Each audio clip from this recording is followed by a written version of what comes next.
We are well into week 3 of the campaign now, and the election bribes are raining down on voters like confetti, and not much of a plan to rein it all in. Joining us live from Canberra is Managing Director of Headline Advisory and the former Press Secretary to Scott Morrison, Andrew Carswell. Andrew, it's good to see you again. So let's start with the competing housing policies from the weekend, both roundly criticised by economists. Which one do you think is more appealing? Well, Pete, I love it when economists get in a tiz, shaking their fountain pens at the world in anger. Look, what did they expect? I mean, this is an election campaign. In campaigns, you generally throw out the policy purity handbook because you're not there to appeal to economists. You're not there to appeal to the commentariat and their broadsheet columns. You are there to appeal to the masses. You are there to win hearts and minds of Australians. So what these policies do, and look, let's face it, it's poor policy but great politics, because it allows political leaders to speak into a space where Australians are naturally aggrieved, to speak to young Australians who are concerned about getting into their first home. So is it going to move the needle? Probably not. Is it going to affect great change? Absolutely not, because the levers don't sit on the supply side with the federal government. They can twiddle around the edges and around the margins on the demand side, which is what they're doing in this case, but it doesn't really affect change. But it gives them a voice. It gives them the ability to speak to Australians about an issue that they care about. I always like it when you take us behind the scenes, Andrew, and I'm sure you had plenty of free advice from economists and others. In your experience, what do they do to messaging and how often are they right? Well, in a budget context, usually they are right. But again, it's not about appealing to them and getting the purity of that policy. In the 2019 campaign, we took a policy into the election in that last week. We launched it at the official launch, and it was to allow young people to save for a deposit quicker for their first home. Not the most purest policy in the world, but it had a great effect. And we turned up to a building site every day of that last week of the campaign, and every day of that last week, our polling numbers went up. So it does affect change. I'm sure it annoys economists, I'm sure it annoys journalists, but it actually does work. Right, so does Peter Dutton need to be spending more time in a hard hat? In a hard hat, at a service station, whatever your choice is, just get out there and sell that message.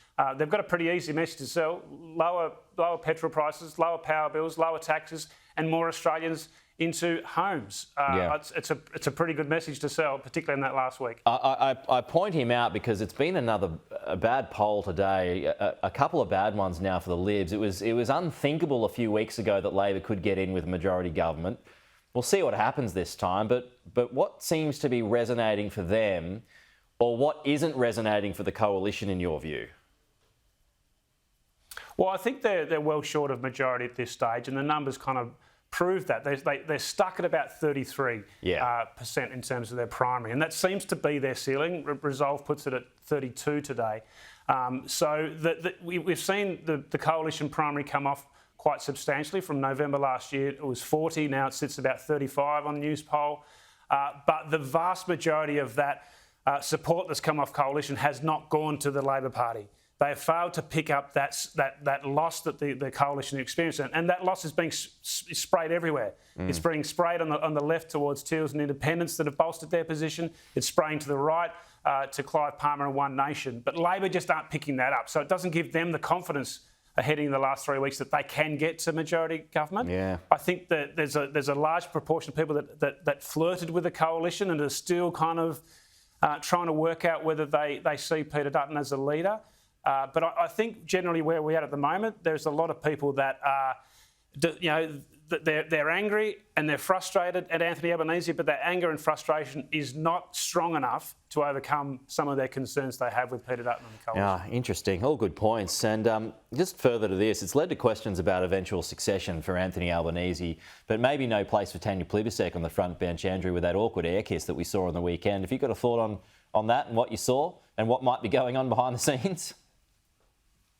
Well, it's world-class fakery, isn't it? The fakey handshake, the air kiss.